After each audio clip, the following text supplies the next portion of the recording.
Good afternoon, Your Excellencies, ladies and gentlemen. I'm really pleased to be here. Linda, this is so beautiful. I'm really honored for those words. Such a beautiful things to introduce me here, but it's not strange from you. I'm really honored for the kind words you have mentioned today. And I'm really very pleased to be at the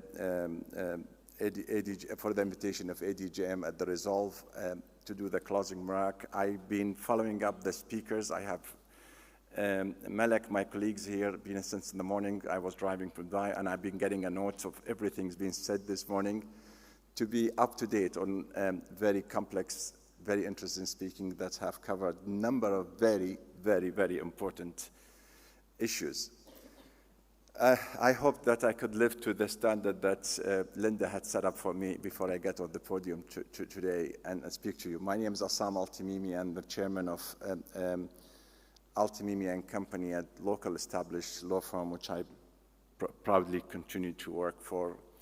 I've been a lawyer for 40 years in the UAE, and I have witnessed so many things that has evolved in the UAE, in the legal profession, business, insurance, banking, the setup of ADGM, the IFC, and also the evolvements of the UAE legal system. It's an unbelievable journey. It will not take me the few minutes I'm going to talk to you to share with you some of the things that happens in the UAE that makes me very proud of this nation.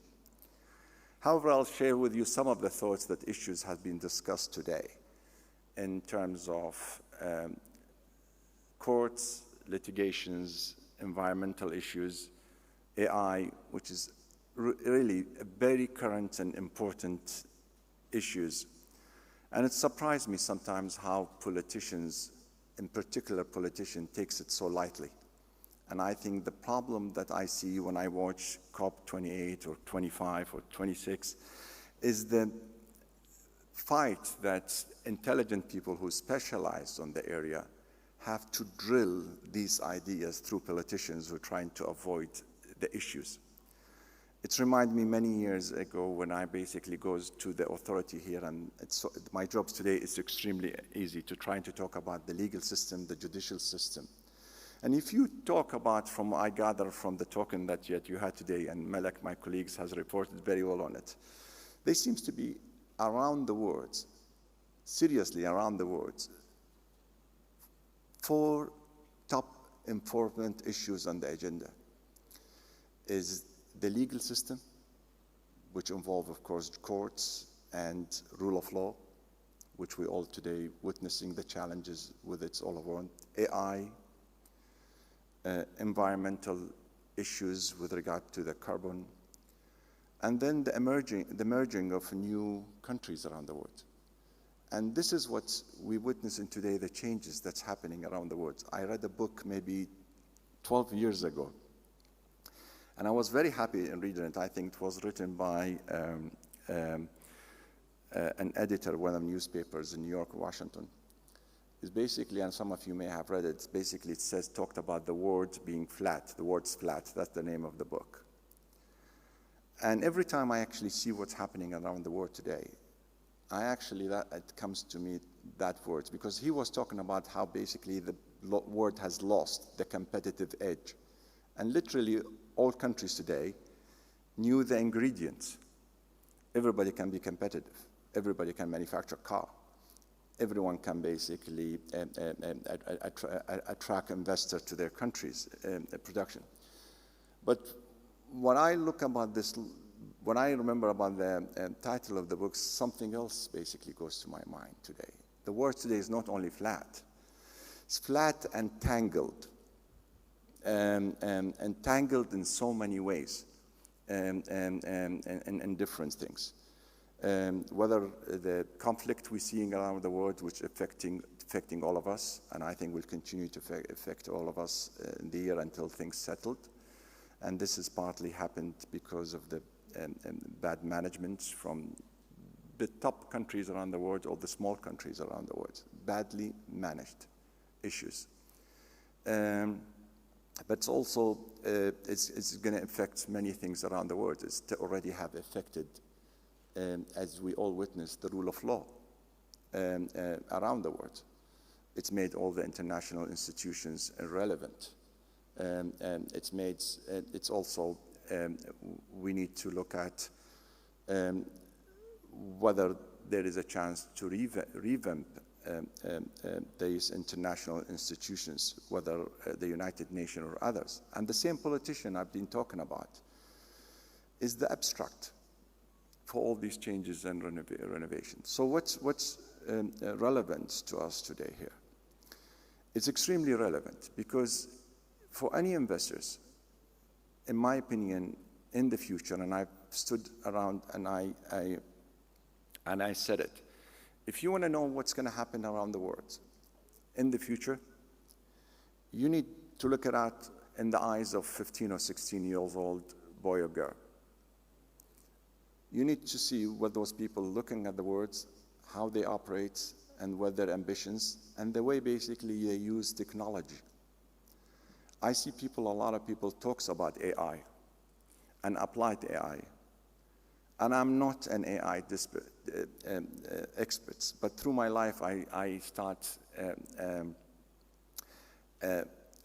understand that sometimes when I help my wife cooking, and I understand how much salt I could put in the meal and how much basically oil I can put it for the meal to come out as a good meal.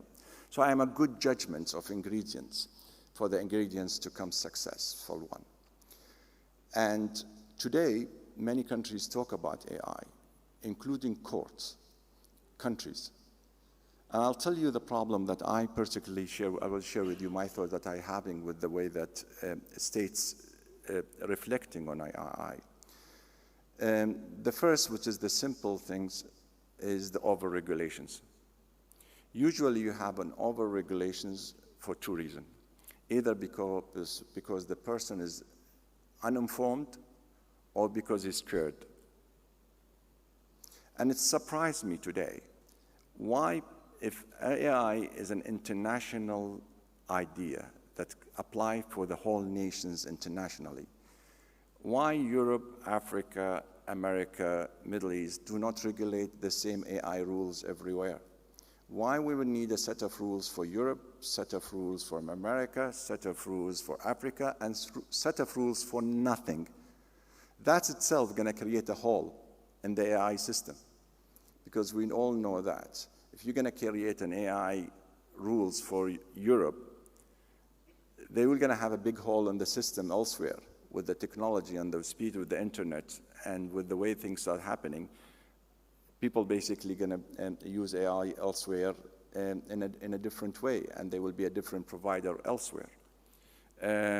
Leaving it for Europe and America to, and again, it's basically puzzled me is that not only the failure of politician, it's also the inexperience of what all AI is going to do to us in the future. And that's exactly my next point. Whatever I see in AI applied anywhere, I think people misjudge how important this subject is. They actually think it's only another data processing system that can basically speed the process of calculating 1 + 1 is 2, which is exactly not. And that's when I think even the courts that I work with, the judicial system, and I know the minister today addressed you in the morning about the use of AI, and I've been telling them that this is scratching the surface. It's totally nothing.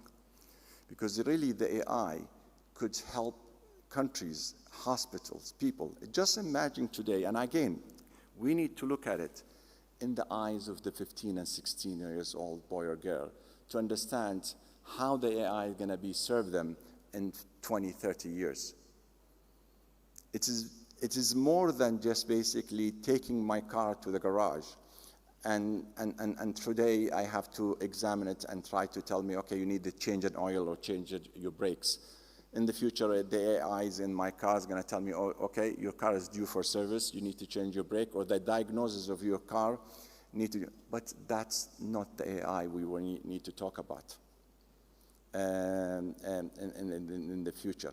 It's much beyond this. And until, in my opinion, people comprehend that it is beyond processing and calculating and try to analyzing things, then I think countries succeed. And I'm really very proud of Abu Dhabi in particular and the United Arab Emirates and things. I'm actually, as crazy as he is, Elon Musk, I actually like him because I actually think he knows what's all about when it comes to AI. He's just ahead of everything else the way. And as you probably heard, UAE has established a wonderful partnership with Microsoft and G42 and ADNOC to create a platform for the AI. Because I tell you what they recognize. They recognize that this is the future. They recognize that any country want to do this requires, as we learned from our speaker, huge power to run those servers and recognize that the talents that needed behind it. And at the same time, it's relevant what our speaker here talked about today is the clean energy. So if you combine all this together, the clean energy that's the UAE trying to drive behind the AI to get the AI to work with carbon sufficient process to reach a clean energy in the future to support the projects which they're establishing with Microsoft and G42 and ADNOC. It will give you an idea how politicians and countries really should come about their thoughts when it comes in combining these three things together. The future of their nations and the evolving of the country, the use of AI and the power behind it, and the clean energy which support it. Because it's a fact, small countries, they cannot establish on their own an efficient AI system because of the power. And if you're going to give them to use the carbon, then they basically that's go everything against what the words, and that's why this initiative is not only, in my opinion, is good for the UAE, but is good for the world. And looking again at the judicial system and the courts, arbitration institutions, the good things about, again, court institutions, arbitration, dispute resolution, and some of my colleagues all throughout the day establish how important this, whether on the class actions or on transactional mergers and acquisition and or different disputes that may have arisen on the issues discussed. But I really truly believe if courts around the world, including the UAE, if they don't start adapting to the AI system the way it should be, the train's going to leave the station on them.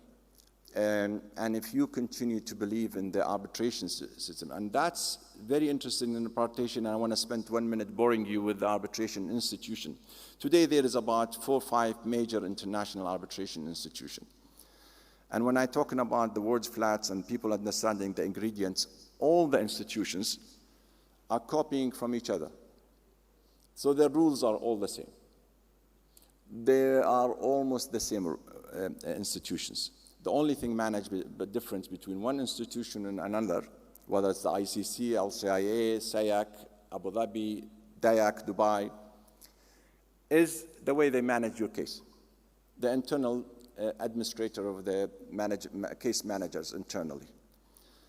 And if you understood and you comprehend, and this is very important for you to comprehend as an arbitration institution, that your case managers could be actually a system rather than an individual, you will be totally ahead of the game. If you adopt AI into these institutions, then you're basically there to stay and succeed. I have colleagues in my firm used to come to me in the firm in the nice words that Linda has spoken about the firms and tell me, Essam, what's keep you sleepless at night? I tell them one thing, and I'm really very nervous about this all the time. I'm always nervous that the words around me move faster than the firms internally, because that will make us irrelevant in a very short period of time. And I think this is a very important talks that arbitration institutions and courts need to discuss internally among themselves. Are they moving enough to the speed of Microsoft, to the speed of Elon Musk, to the speed of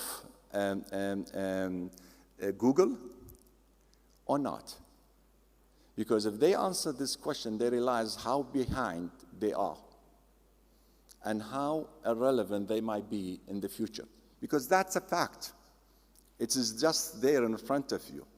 Are you, and we already have, we've seen, and again, I believe this is crashed in the service, AI moving and trying to decide on mediation, which is very good for mediation today, because it's neutral, and mediation doesn't give any conclusion. And AI has been very effective in trying to tell people, I looked at your case, I think you have these weaknesses, you should settle. I look at the case, you have a wonderful case, but yeah, you can analyze this.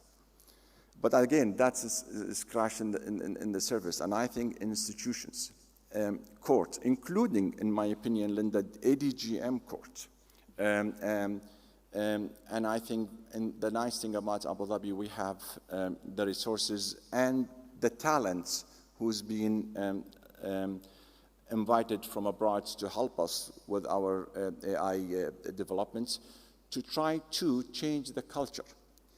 I heard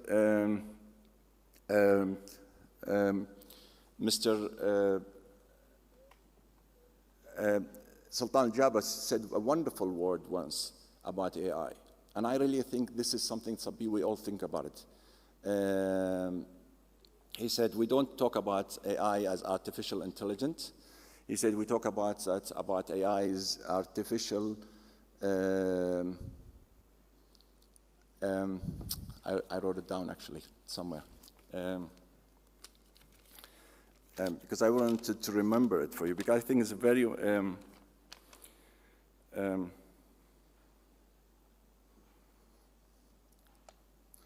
applied intelligence rather than artificial intelligence.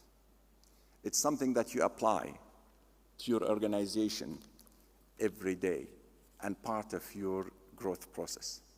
And that's, I think, countries, institutions, and businesses should look at the artificial intelligence when they come to apply for it. As far as the talk that I've heard, which is very interesting, and I really enjoyed the sessions that I catched up with on the energy. I'm actually, with all the negativity about the environment and the energy, I'm very optimistic. And the reason I'm optimistic, I think there is serious players who want to see changes, and there's a serious players who want to apply changes. And I really love the attitude of the UAE. I truly love.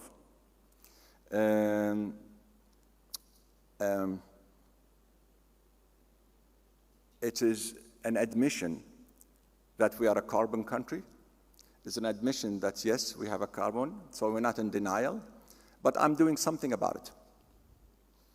And it's the worst thing to be in the defensive side of things. And you do changes and try to make the changes. And I think the UAE attitude with regard to renewable energy has been this way. Yes, we are a carbon country. I think it is a problem, and I'm not denying it, and I'm doing something about it. And I think this is the great things if all countries around the world will acknowledge these facts, that you have a problem, you need to do anything about them. And as you know, and you hear it in the news every day, a lot of people is in denial. A second thing that's basically keep me sleepless at night is being in denial. It's the worst thing that you could have in life, in any organizing again. And I actually believe those who are making the changes will be in a good lead and a good example to follow for many countries when it comes to the environmental changes. And I'm actually, despite whatever you hear and the negativities, and I'm really glad about Ms. Lee that talking about the fact that they're going to scrap the big papers, because that's exactly what the things that we don't need. We don't need these big reports and big analysis and big things that's only published, and the facts is totally different. I want to also talk about, in my final stand here before leaving you too long here, because I know that it is, I'm the closing speaker on a long day. But I want to congratulate the ADGM on this Finance Week. Really very impressive. I took a walk this morning. I want to congratulate ADGM and the government of Abu Dhabi and all the partners for what they're doing here. Is that the role that ADGM and the IFC courts and the UAE judicial system has played. I think, again, one of the things that the UAE judicial system is recognizing for sure, they are not in denial. They knew there is a big weakness in the UAE judicial system, and they could not fix it. And it's still not fixed. It's improved a lot.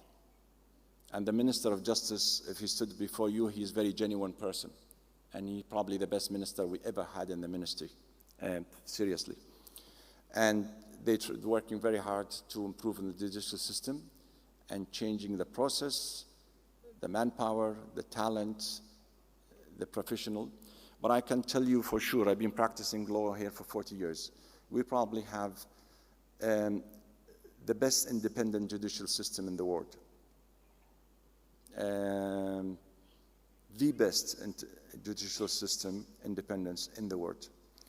I, as a lawyer, try to influence it sometimes, try to push things around sometimes, and I failed in many ways because it's very independent, despite who your client is in the case. So part of the recognition in the UAE of the changes that need to happen, they established the ADGM courts and basically the IFC courts. And again, I challenge any country in the world. They have the courage of basically curving part of their land and saying, on this land, you're going to apply an English law and you're going to bring English judges to decide on this land. I think in some countries, they're probably going to have a revolution if they did this. But the UAE did this to create the environmental. Until the judicial system on the main ground get up to standard, they have created a judicial system that's suitable for international investors, that speaks the same language as their documents, that English judges, that they experience English judges, or common law judges, they come in to deal with these cases, and they allowed people to opt in those judicial system and provide. And I must say, I'm extremely proud of having to stand before those courts and work with them. For the cases I win, or the cases I lose sometimes. For the professional ethics and the standard that ADGM courts and the DIFC courts has done. And I think I'm also, again, a believer, it's very difficult for any countries to do it, but the UAE, with that vision and that determination. And I really want to congratulate the ADGM for the, what I call it is the judicial system that they have created here and the service they provided. And for everything that was talked about this morning, whether the class actions, the mergers and acquisitions, the businesses that they're going to invest here, the AI contract, the copyright, the trademarks, the patents, all these complex issues we already geared here in the UAE to deal with at the ADGM or the IFC courts with qualified judges to deal with those. And I'm sure things will even be better with the initiative that the UAE having and applying technology. As I said, I'm not a government person. I'm very independent. But I am very impressed of the way that this country has evolved and have progressed. And I really believe a lot of things yet to come. And I hope that among yourself and whoever in this room and people who's outside, if you're going to think of applying artificial intelligence, don't you waste your money on changing a small server in your firm, because that's waste of money. You need to go big, and you need to understand the future, again, in the eye of a 16 or 15 years old young, talented person, to apply these technology. And I think we could benefit extremely a lot, whether on the judicial system, arbitration, medical, lawyering. And I've heard today in the statement that people said about 30 jobs were not there 30 years ago. And I agree with that statement, actually, one of the speakers mentioned it this morning. But also with what I was saying with artificial intelligence, I'm very optimistic about the fact that there are many other jobs will be created. I actually believe it's the other way around. You heard that today our speakers and the problems going to be created and the issues. If anything, we probably need more lawyers around in the future to deal with all these issues and the challenges we're facing, whether it's with intellectual property issues or with other issues of challenges that people need.